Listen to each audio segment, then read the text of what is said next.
right. Hey, everyone. Welcome to the Fearless Millionaire, the Just Do It show, where we take fellow Fearless Millionaire members who are growing their life and their business by taking some steps of action on their passion.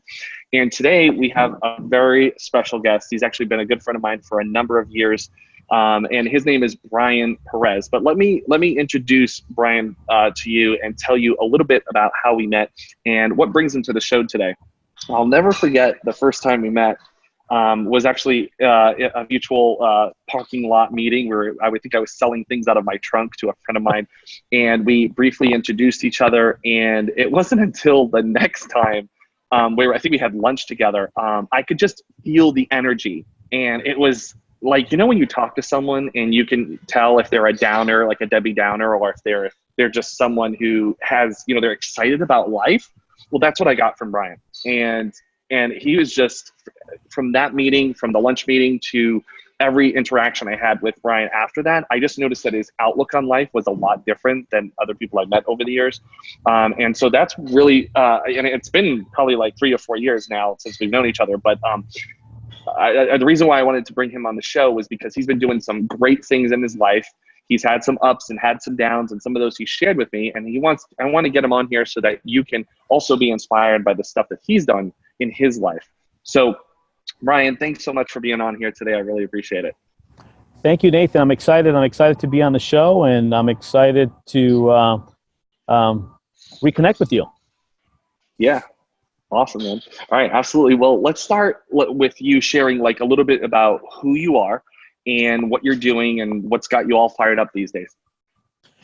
Oh my gosh, where do I start? Since you and I have last seen each other, I got into real estate about 1.5 years ago. Started practicing back in November. Got my North Carolina, South Carolina license, and I'm also doing my my online greeting card business. Been doing that for about 3 years now, and just being a dad. Being very involved in my kids' lives, and I mean, you know, that's what drives me. Yeah, that's awesome. That's awesome. Now I know in the past, like, thank you for sharing those updates. Well, tell us a little about like your background. Like, you've been in real estate, and you have 2 businesses going on that you're building. But tell us about the Bryan like before. Like, you know, you're kind of like doing a lot of things right now. But how about, let's go back maybe, you know, whatever, 10 years. I don't want to date you here, but like 10, 15 years ago. Like, what was Bryan's life before he took like some of his big first steps? My big leap, yeah. So I lived in Vegas for 21 years. I sold cars there for about 6.5, 7 years.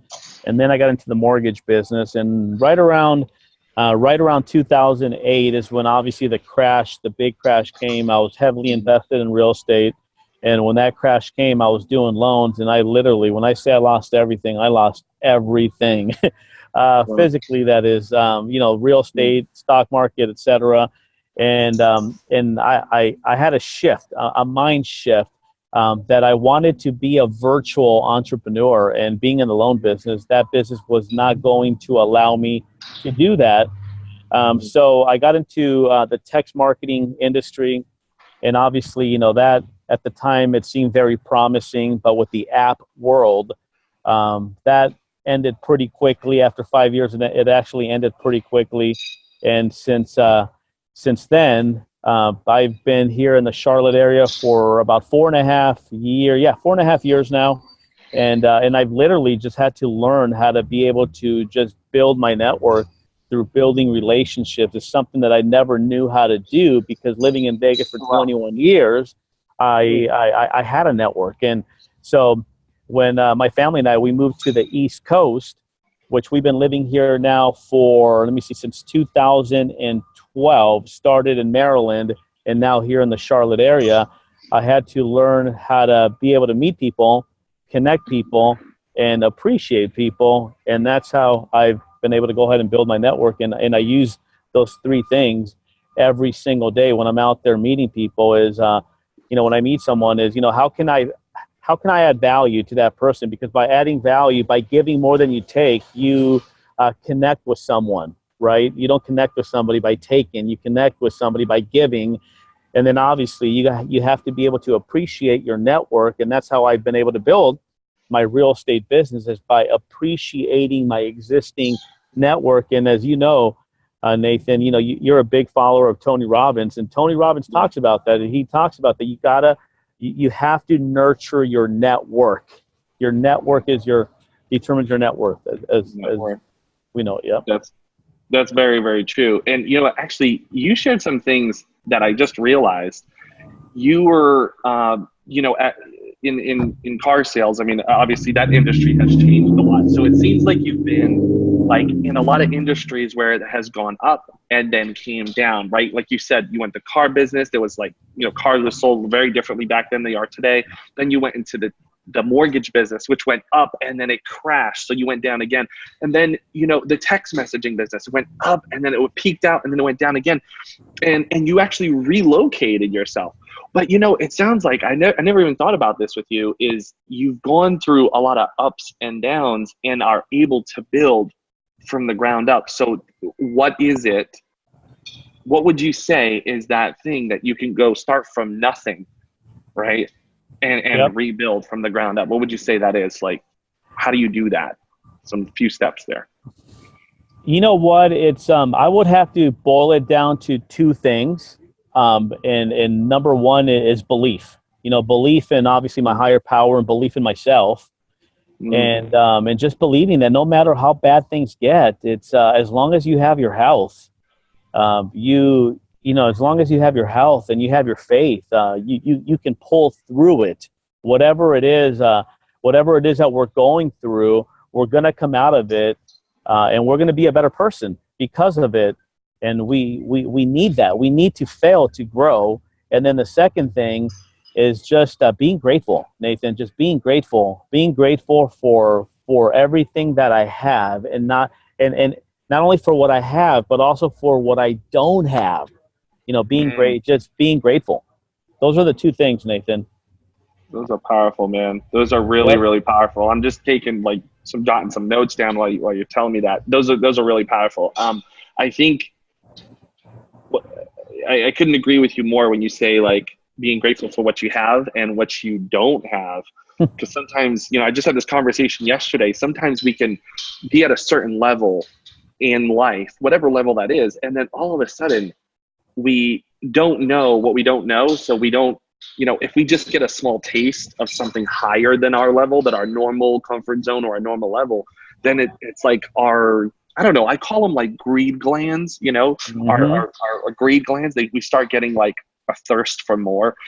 And with that, it can either be a good greed, or I want to say a good greed, but it could be a bad greed where all you care about is materialistic and attaining things. But it could also be like a hunger and a drive. And that's kind of what I relate to you, is more of like, you've had this hunger and drive.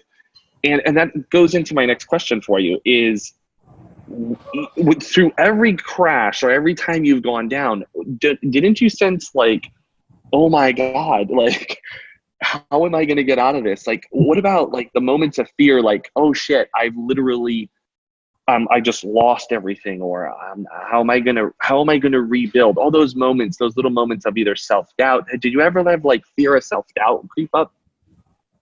It's funny. I was just having a conversation with somebody here at Starbucks about this. This gentleman, he just got into the mortgage business. He was working for a big bank for 18 years and got laid off. Oh, wow. And he had to start all over again. It's funny because he was actually recommended to me by a mutual friend, my buddy Cameron. He's like, hey, you got to go see my buddy Bryan, because it sounds like you need to build your network. And it's, just being grateful, Nathan, just being grateful. And I was telling this gentleman, when I left the car business, I remember I had capped out. I started selling Infinities, and I got recruited for Lexus, and then I got recruited for Mercedes, and I capped out at about $125 a year. But I didn't have any time. Like literally, I lived at the dealership, right? And I got to the point where enough is enough. And I remember making the transition from the car business to the mortgage industry. And the first year in the mortgage industry, I was barely making it by, but I made it by. I barely made it by.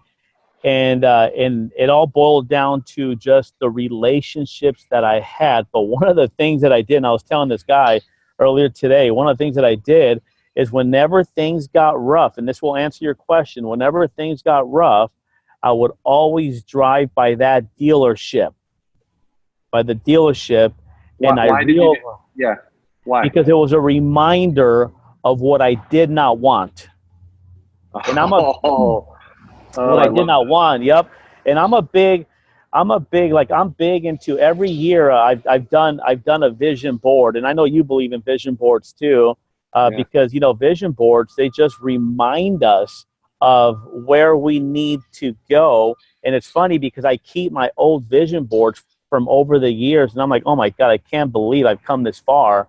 But it's yeah, man, it's just being grateful, man. Being grateful, and your struggles will make you stronger, and you'll realize that it's all process. It's a process to mastery.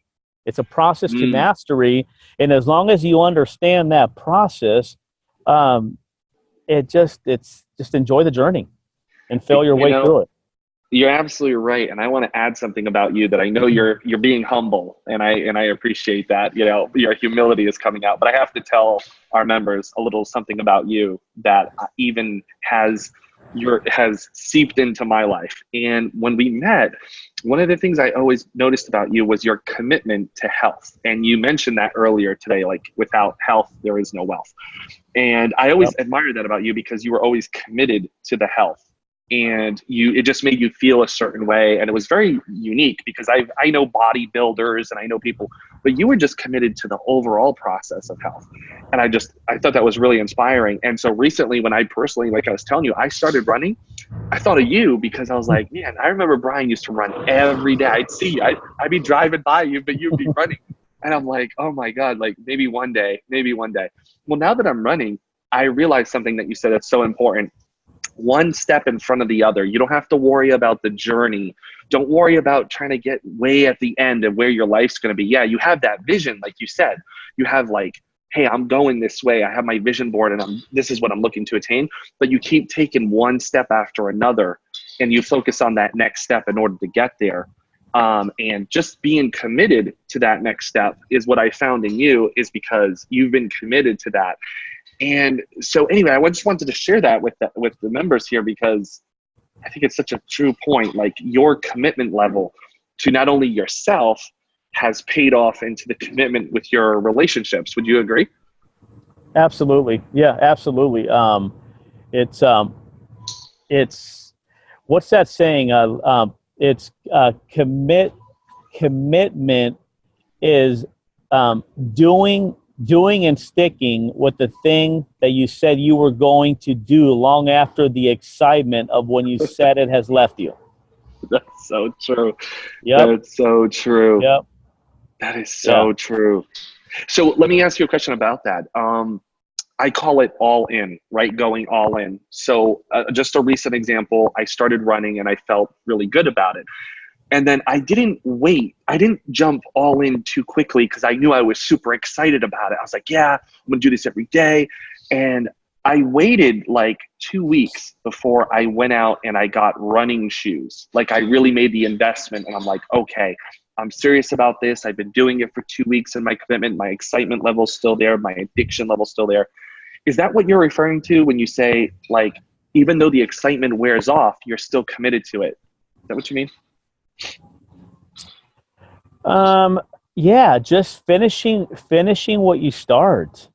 Finishing what you start. It's my mom would always tell us growing up, she would always say, you have to take care of your health. If you don't have your health, you don't have anything. And it's so true, Nathan. As we get older, it's funny because when I was in the car business, I remember a guy, he was probably like in his mid-50s.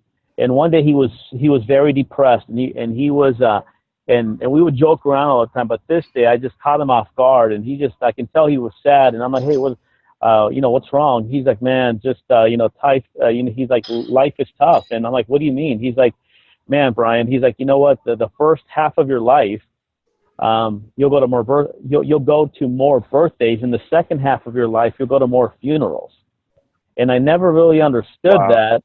And now it's like, the older we get, the more we see people die. And it's like, if you don't take care, in the 4-hour work week, he talks about, I don't know who the author is, but he talks about most people work hard in their earlier years. So in their later years, they use that money that they saved up and invested to take care of their health. For all this time, they could have been taking care of their health. Wow, that is powerful. Yeah. That is very powerful. Wow. And wow, I've never even heard of it that way. That's really true. That's a good point. It's true. So let's talk about your vision of life now, like these days. You've gone through some big challenges, some highs and lows, and you've said like you've set your vision. But as you what I really find, and this is my question for you, is how do you process the day-to-day? Because we can have the vision, we can say, oh yeah, one day this is what I'm doing, I got my vision board. But sometimes every day we get those moments of, we don't have our great days. We don't have a great day every day or a good day every day. We have our bad days, our moments of self-doubt or fear creep in. So what do you do on the daily to help you stay focused and committed? Oh my God, that's a very good question. I didn't think you were going to hit me with that one. What do I do every single day to stay focused? I'm grateful.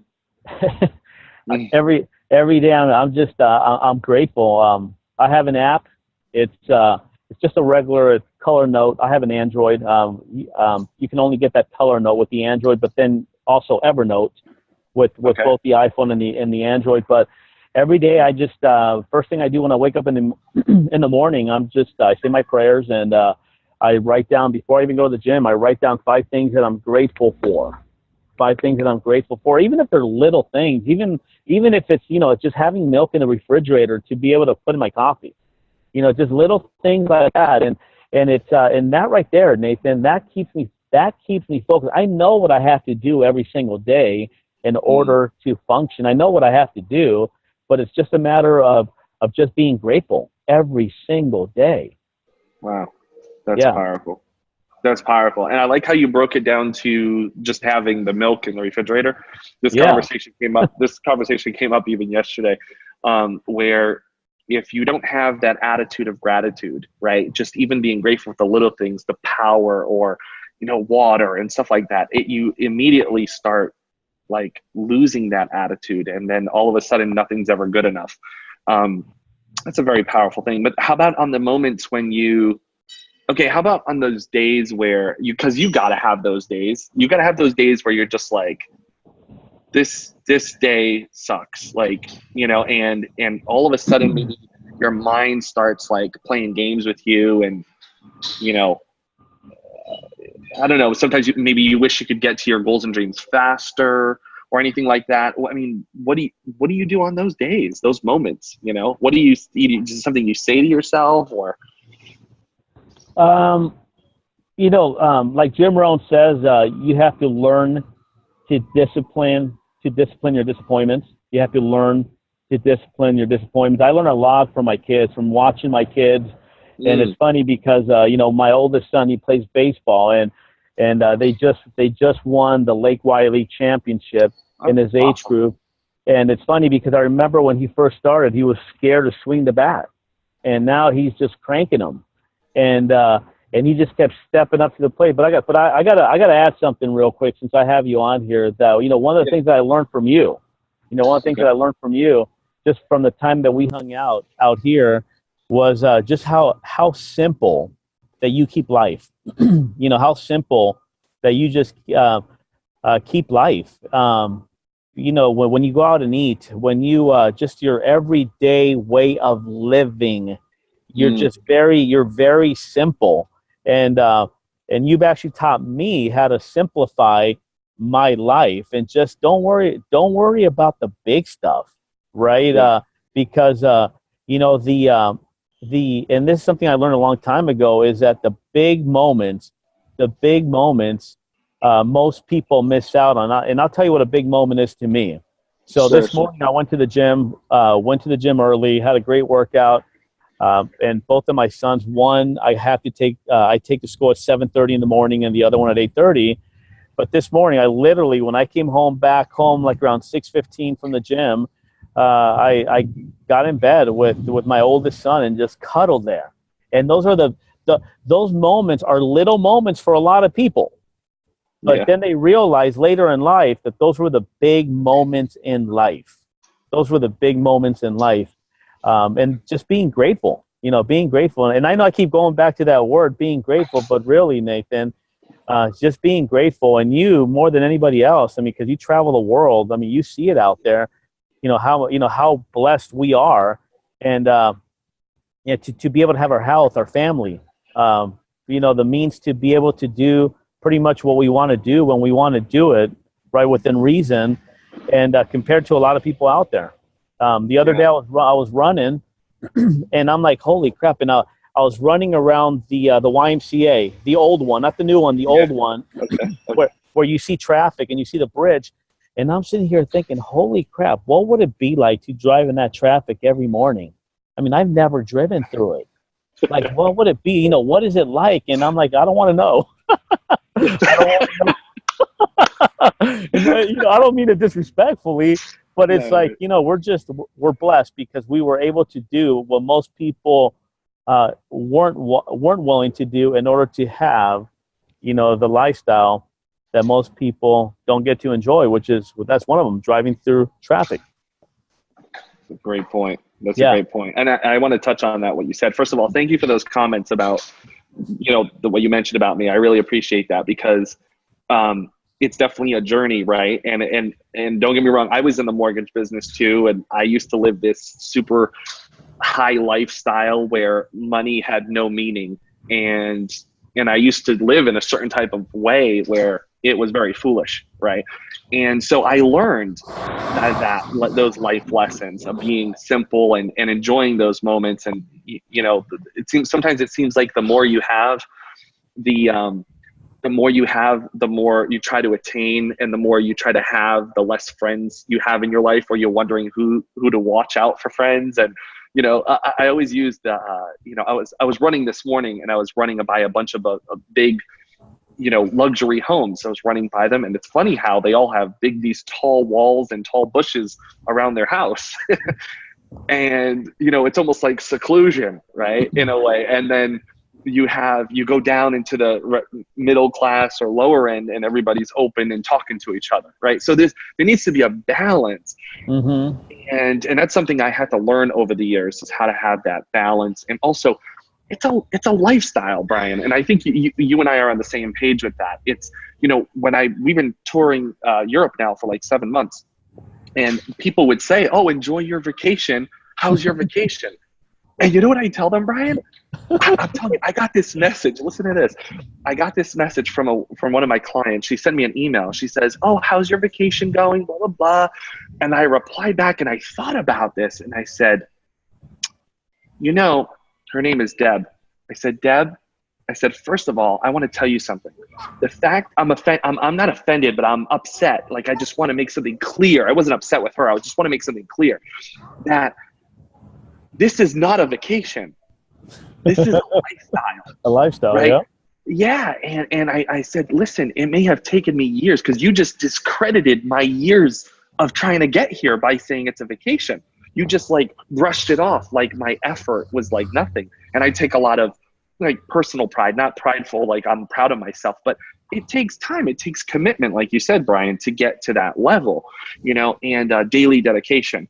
So first of all, I appreciate you sharing that, but about me and the lifestyle, you bring up a great point, which is something I want to transition to here, is the lifestyle.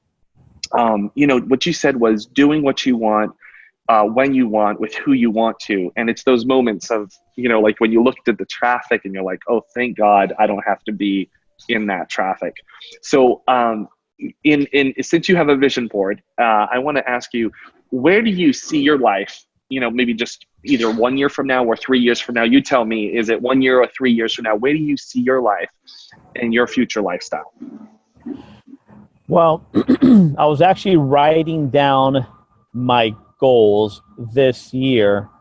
This morning. And I'm reading a book right now. It's Get Over Your Damn Self. That's the name of the book. Get Over Your Damn Self. It's the girl who wrote it. The lady who wrote it. She's with Rodan and Fields. Have you heard of Rodan and Fields? And I haven't. No. It's a great book though. But she talks about exactly that question that you just asked me. So I was writing that down this morning. And you know what, Nathan? Oh, man, I don't know if this is the answer you want to hear, man, but it goes back to just simplicity, dude. Yeah. You know, just simplicity. Yeah. Like we don't need much. We don't need much. You know, as long as we have good health, as long as we have peace of mind, and you know, one of the things that we're going to start doing more now is we're going to start traveling more.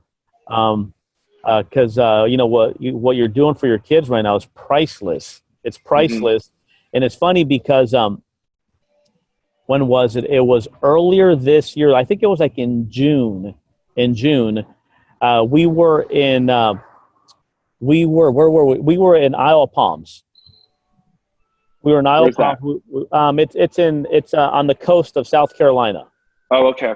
Yeah, and we were in Isle of Palms. We took just a 4-day trip, and we were staying at the Best Western. You know, they have the breakfast for the kids and the family and all that stuff. And we're sitting there eating, and Grant, who's now 6, at the time he was 5, and he's like, "Dad, we're sitting across the table from each other. We're eating. You know, we both get up early. You know, Preston and Christy are still in bed." And he's like, "Dad," he's like, "You know what? I can't believe I've only been on an airplane 10 times." And there was a man sitting at a table, listening to our conversation, and he must have been like 63, 64. And he said, "Sir, can I interrupt?" And I'm like, "Sure, yes, please do." And he's like, "Young man," talking to Grant. He's like, "Young man, do you know how many times I've been on an airplane?" Grant's like, he doesn't say nothing. He's like, "I've been on an airplane 3 times in my whole life." Wow. Yeah, and wow. So Grant, you know, he's young. He doesn't understand yet, but that's the gift that I want to give to my children is really, you know, I don't care about the big house. I don't care about any of that stuff. It's really for them to experience humanity, and to just learn to be more grateful by not reading about the world, but experiencing the world. That's so true, man. Yeah. That is so true. And I think in the future, and this is a little bit of, I guess, economics or future of the world, since we're on it, I think the future is living experiences. The future is virtual. The future is being mobile, being able to pick up what you're doing and take it with you on your phone or on your laptop, and being able to have that lifestyle and to experience more places in the world. And, you know, Bryan, I'll tell you what, I find that sometimes the more I talk to people over the years, and, you know, is that sometimes people are just afraid to leave their own country. Like they're literally just afraid to like venture out and get into a whole nother country, into a whole nother piece of humanity and experience the culture. And I'm so glad we're on the same page with that. I think that's awesome. All right. So I want to ask you just a few more questions and then we'll wrap it up. But I want to ask you, you know, what would you say was your biggest fear in life or in business? Like, and if you've mastered it and overcome it, that's fine, even if it creeps up again. But what would be like your biggest fear that has come up? My biggest fear, and fear is always going to be there. You just learn to do it and feel the fear and do it anyways, right? That's right. That's right. It's I would say studying something and not jumping. That was my biggest fear, is not jumping. Now I just, if it makes sense to me, I just jump and figure it out in between. Because what's the worst thing that can happen? You're either going to sink or you're going to swim. And again, it all boils down to your faith. Your faith, believing in your higher power and believing in yourself. Yeah. Well, that's powerful.